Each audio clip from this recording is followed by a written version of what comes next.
बच्चों हम पढ़ रहे हैं आपकी 10th क्लास की बुक फर्स्ट फ्लाइट और उसके चैप्टर नंबर 8 को, जिसका नाम है मिजबिल द ऑटर। और ऑटर होता है एक ऊद बिलाव। हमने इसमें पूरी कहानी में पढ़ा कि किस तरह से एक ऊद बिलाव को जो राइटर हैं वो ले आते हैं और अपने यहाँ पे उसको पालते हैं एज अ पेट, और क्या क्या नए अनुभव उनको इस पेट के साथ में होते हैं वो सारे हमने चैप्टर में पढ़े, और लोग उसको देख के किस तरह से रिएक्ट करते हैं ये भी हमने जाना। तो चलिए स्टार्ट करते हैं अब उसी चैप्टर के क्वेश्चन आंसर्स को। What experiment did Maxwell think कैमिस्फेरना वुड बी सूटेबल फॉर? यानी कि कौन से प्रयोग के लिए कैमिस्फेरना जो जगह थी वो बिल्कुल उपयुक्त थी, जिसके बारे में मैक्सवेल ने सोचा।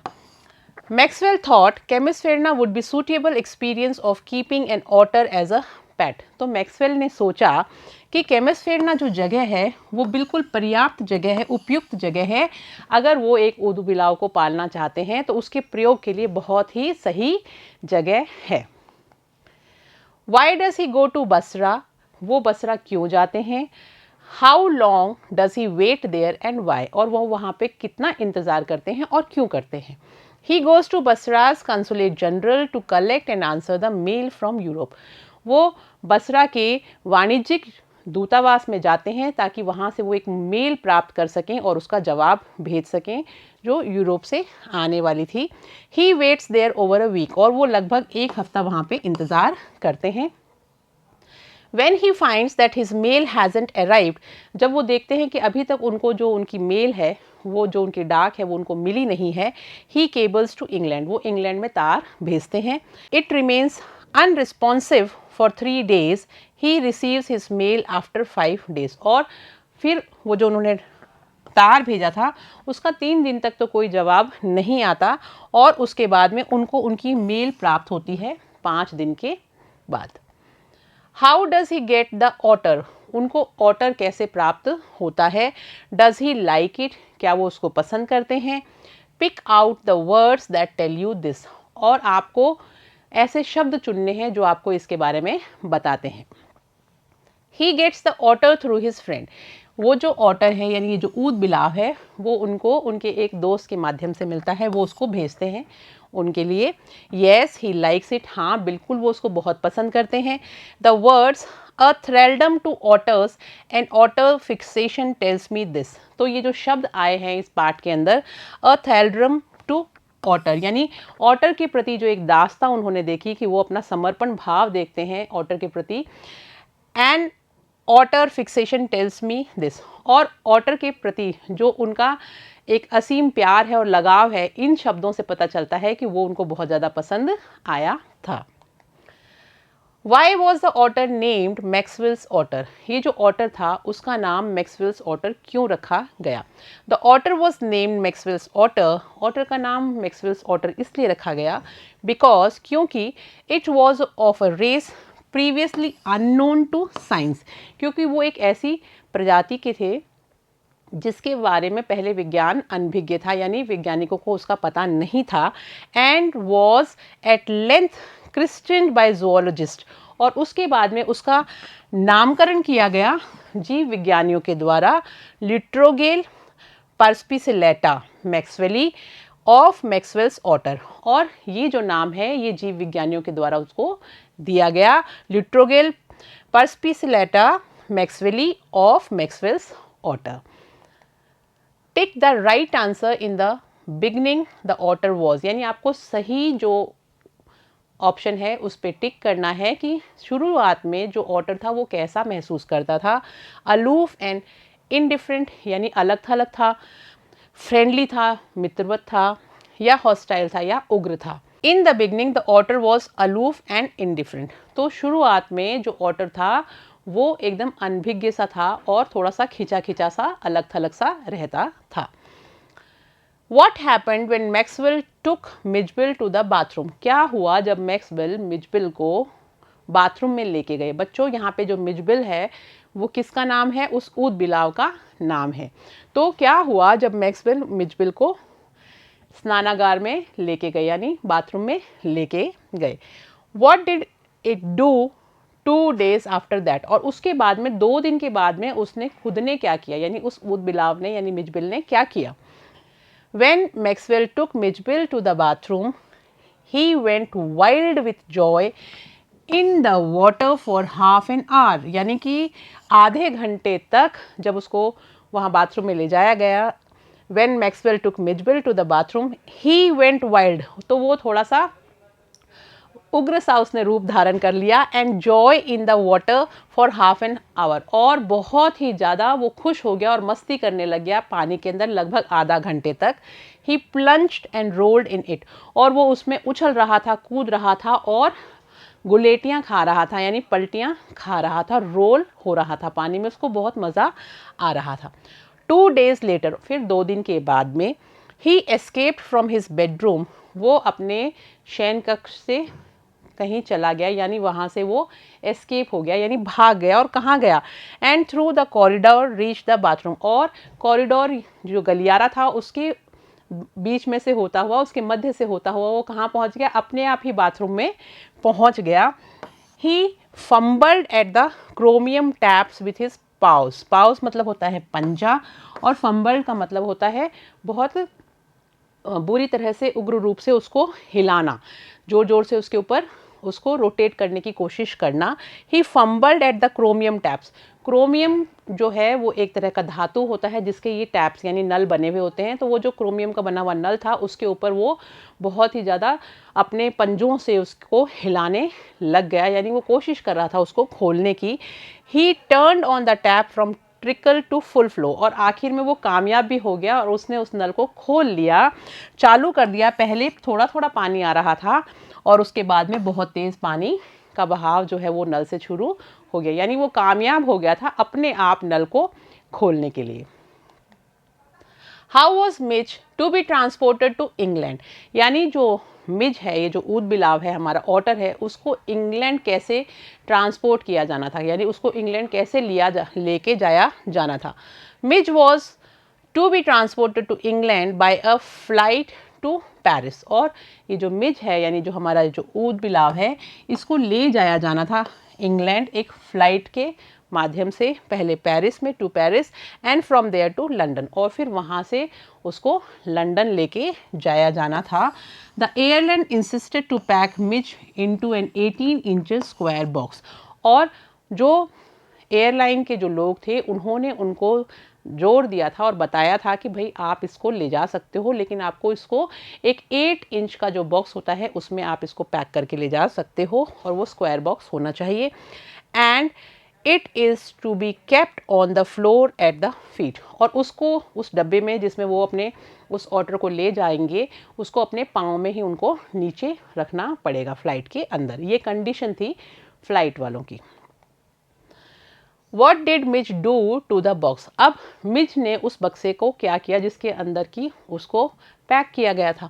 The author put Mitch into the box and left for a hurried meal. जो हमारे जो लेखक हैं, ऑथर हैं जो इस कहानी के, उन्होंने क्या किया, मिच को एक 8 इंचेस के बॉक्स के अंदर डाल दिया, और उसके बाद में वो जल्दी से एक मील लेने के लिए यानी भोजन करने के लिए, फटाफट भोजन करके आ जाएं उसके लिए चले गए।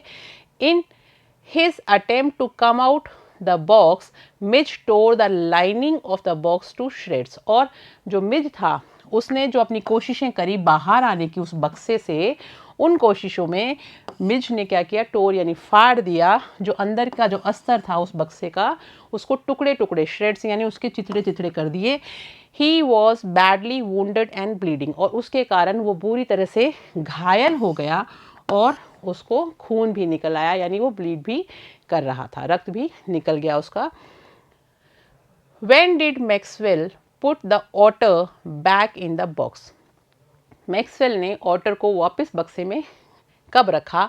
How do you think he felt when he did this, और उसको कैसा लगा होगा जब उसने ऐसा किया कि उस घायल से मिज को जब उसने वापस बक्से में उसको रखना पड़ा तो उसको कैसा महसूस हुआ? Maxwell put the otter back in the box because he was getting late for the flight. Maxwell ने रख दिया ऑटर को वापस से उस बक्से के अंदर, बॉक्स के अंदर, क्योंकि वो फ्लाइट के लिए लेट हो रहा था, उसको अपनी उड़ान पकड़नी थी। It was just 10 minutes until the time of the flight and the airport was 5 miles distant. क्योंकि उसके घर से जो एयरपोर्ट था वो लगभग 5 मील की दूरी पर था और अब उसके पास में सिर्फ 10 मिनट्स ही बचे थे वहाँ तक, एयरपोर्ट तक पहुँचने के लिए। He felt bad when he put the otter back in the box. जब उन्होंने ऑटर को वापस से उस डब्बे में रखा तो उन्हें बहुत बुरा लग रहा था।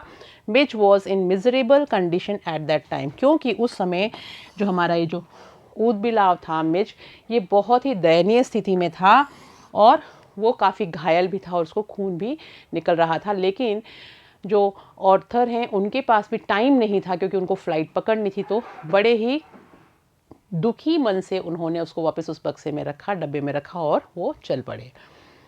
When does Maxwell say the air hostess was the very queen of her heart? Maxwell ये जो बात है ये कब कहते हैं कि वो जो एयर हॉस्टेस थी वो अपने दिल की एक दयालु महिला थी, और दिल की रानी क्यों कहा है उन्होंने उसको।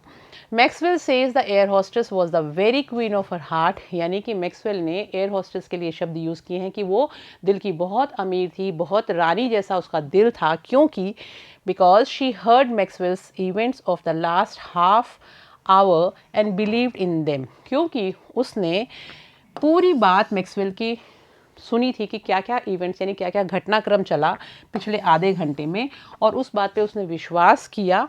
Then she suggested to have his pet on his knees, और उसके बाद में उसने उन्हें सलाह दी कि आप अपने पेट को, अपने पालतू ऑटर को अपने नीज पर यानी घुटनों पर रख सकते हैं। क्योंकि वो समझ गई थी कि कितना ज़्यादा दुखी था लेखक, क्योंकि वो उसको अपने पास रखना चाह रहा था और टर्म्स और कंडीशंस जो थी वो फ्लाइट में उसको नीचे रखने की थी।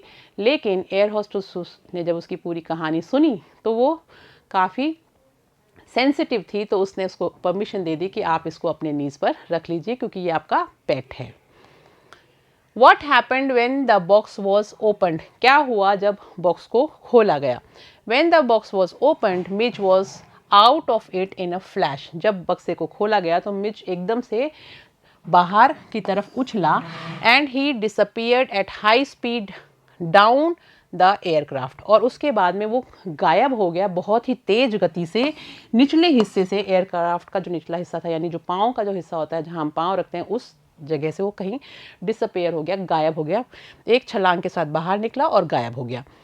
ही caused quacks and shrieks in the aircraft, और उसके कारण एयरक्राफ्ट के अंदर यानी वो जो हवाई जहाज़ था उसके अंदर बहुत ही तेज चीखें और चिल्लाहटें सुनाई देने लग गई क्योंकि लोग डर गए थे उसको देख के। What game had Mitch invented? Mitch ने कौन सा खेल जो है उसका आविष्कार कर लिया था यानी इन्वेंट कर लिया था। Mitch has invented the game of rolling the ping pong ball. He would keep the ball on the raised end of the damaged suitcase and allow it to run down to the length of it. यानी Mitch ने भी एक खेल का आविष्कार कर लिया था, और वो क्या करता था कि जो बॉल थी, पिंग पोंग बॉल थी, उस बॉल को वो रोल करता था यानी उसको एक जगह छोड़ता था। It would keep the ball on the raised end of the damage suitcase. एक क्षतिग्रस्त होया हुआ सूटकेस था जो थोड़ा टेढ़ा हो गया था, एक तरफ से ऊंचा रहता था एक तरफ से नीचा रहता था। तो वो क्या करता था, उस बॉल को ऊपर के हिस्से में छोड़ता था और वो रोल करते हुए, गुड़कते हुए जब नीचे आती थी, and allow it to run down to the length of it, उसकी लंबाई तक वो गुड़क के नीचे आ जाए ऐसा उसका इंतज़ार करता था। He would then dash around to the other end to ambush its arrival, और फिर वो भाग के उस कोने पे दूसरे कोने पे चला जाता था जहाँ पे जो गेंद थी वो रोल होके आने वाली थी और घात लगा के बैठ जाता था उसको लपकने के लिए। What are compulsive habits? What does Maxwell say are the compulsive habits of? यानी कि यहाँ पर जो ज़रूरी आदतें थी, जो कंपल्सिव हैबिट्स थी, वो क्या हैं, किस चीज़ के बारे में कहा गया है जो बच्चों में आपको देखने को बहुत मिलती हैं। व्हाट डज मैक्सवेल से for the compulsive habits of, और मैक्सवेल जो हैं वो कौन सी कंपल्सिव हैबिट्स के बारे में आपको इसमें बता रहे हैं, कौन सी आदतों के बारे में बता रहे हैं जो बच्चों में देखने को मिलती हैं और मिच में भी थी। Habits impossible to control are compulsive habits, ऐसी आदतें जिनको हम कंट्रोल नहीं कर सकते, नियंत्रित नहीं कर सकते, उनको कंपल्सिव हैबिट्स कहते हैं। The following are the compulsive habits of school children and मिज।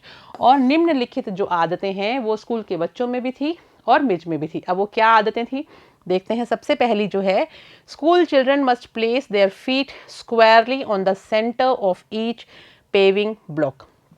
यानी जब बच्चे स्कूल जा रहे होते हैं और रास्ते में अगर कोई भी ब्लॉक्स बने हुए होते हैं और वो स्क्वायर शेप के होते हैं तो बच्चे क्या करते हैं, उसके बीच बीच में पाँव रख के कूद कूद के जाते हैं हर ब्लॉक के बीच में, तो उसको एक खेल की तरह बना लेते हैं। तो वैसे ही ये मिज भी करते थे।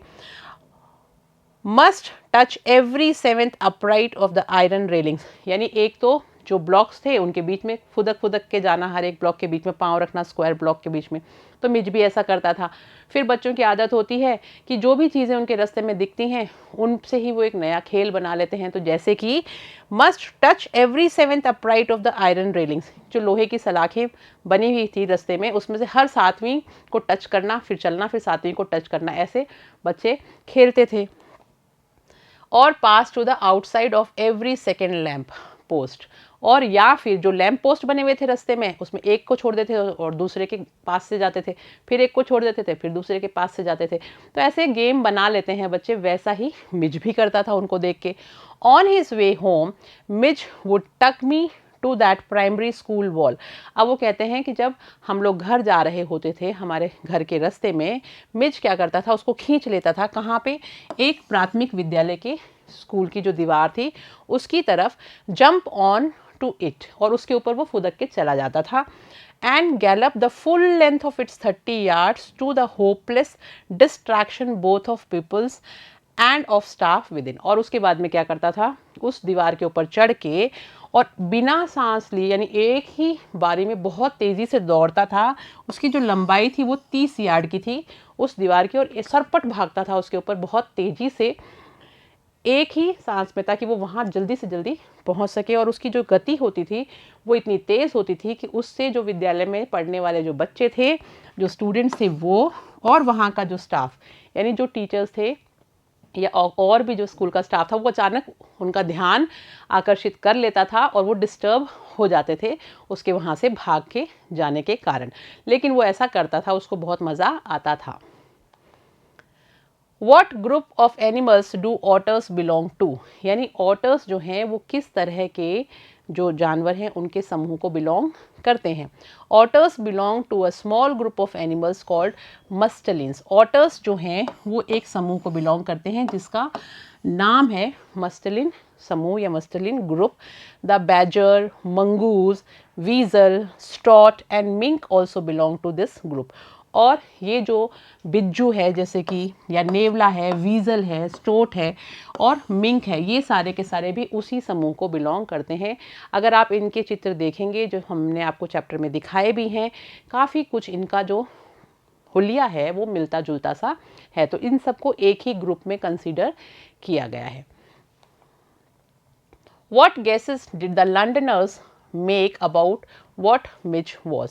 लंदन निवासी जो थे, लंदन में रहने वाले जो लोग थे, वो मिज के बारे में किस किस तरह के अनुमान लगाया करते थे कि वो कौन सा जानवर है। Londoners guessed about midge as a baby seal, a squirrel, a walrus, a hippo, a beaver, a bear cub, a leopard that has changed its spots, and a brontosaur, but they didn't guess midge and otter. यानी कि बहुत सारे अनुमान लगाते थे वो मिज के बारे में, लेकिन कोई भी उसको ऑटर नहीं कहता था। तो लंडनर्स गेस्ड अबाउट मिज, यानी मिज के बारे में क्या क्या अनुमान लगाते थे कि वो एक बेबी सील हो सकता है, यानी एक मछली के साथ उसकी तुलना की गई, एक गिलहरी के साथ तुलना की गई, एक वॉलरस मैंने आपको चित्र में दिखाया था जो 2 बड़े दांत जिसके निकले होते हैं, पानी में रहने वाला जानवर है। हिप्पो है, हिप्पोपोटामस से भी उसकी तुलना करी लोगों ने, बीवर से की, बिज्जू से की और भालू के बच्चे से भी करी। अ लेपर्ड, यहाँ तक कि तेंदुए से भी करी जिसने कि अपने ब्लैक स्पॉट्स जो हैं उनको कहीं छुपा दिया है या बदल लिया है। एंड ए ब्रोंटोसॉर, और यहाँ तक कि जो डायनासोर प्रजाति से मेल खाता है ब्रोंटोसॉर, वैसा खतरनाक जानवर जो है उससे भी उसको कंपेयर कर लिया। But they did not guess Mij and otter, लेकिन वो मिज को एक ऑटर के रूप में गेस नहीं कर पाए, अनुमान नहीं लगा पाते थे। Text book question and answers.